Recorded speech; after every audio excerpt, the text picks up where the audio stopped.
move to the rule of law report. Ladies and gentlemen, you might agree with me that democracy, rule of law and fundamental rights are the foundations on which everything else is based in our union. Our rights, the freedom of the press, or independence of the judiciary. The history of democracy is a permanent search of the right balance that is limiting the powers of the powerful.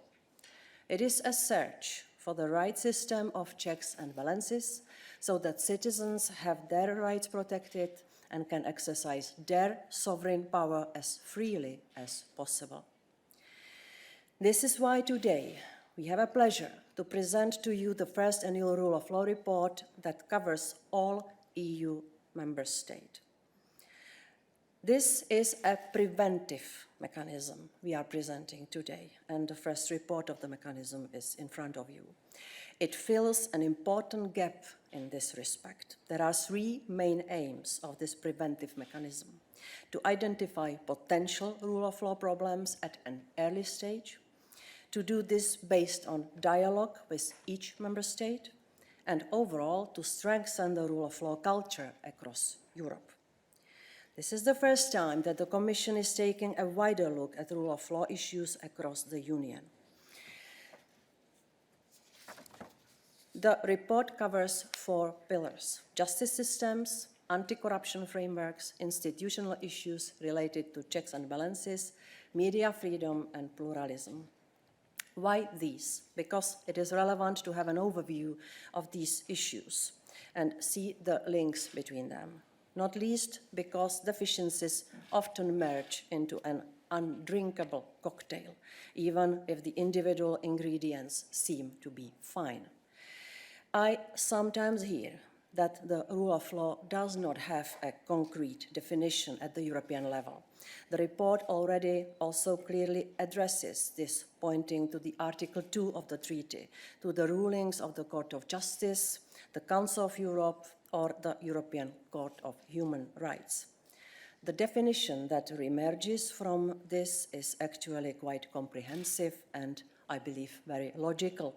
It includes the principle of constraints of public powers set by law, independent and impartial courts, legal certainty, separation of powers, equality before the law, and many more. This is all true. But what is also true is that when the rule of law is absent, when it is at risk, there is a concrete impact on every single one of our lives. I know this firsthand because I myself grew up in an authoritarian regime without the rule of law. This means that equality before the law was an illusion. There were people more equal than others. The politically appointed judges did not serve the justice. The media broadcasted propaganda in the service of the ruling party, and we had to listen to Radio Free Europe to search for a different perspective. The European Union was created also as an antidote to those authoritarian tendencies. When it comes to breaches to the rule of law, the European Commission has a clear role to play as guardian of the treaty. And this is why we will also, in the future, not shy away from launching infringements and continuing the discussion under Article 7. And this is why we also need the multi-annual financial framework conditionality to deal with the rule of law abuses against the financial interests of the EU. But next to this set of response measures, it is high time to also have a tool to detect rule of law issues early on and to prevent them from happening. The report we are presenting today is a new tool which is going to help us to do so. The report is objective and covers both positive and negative elements and should serve as a basis for a dialogue on rule of law with the member states. The reports were developed in an inclusive process and in close cooperation with the member states, and Didier will elaborate more on this specifically because he was leading the whole process. We treat member states in the same way. The reports are following a coherent structure. Ladies and gentlemen, let me conclude with a quote of Václav Havel that seems very timely to me.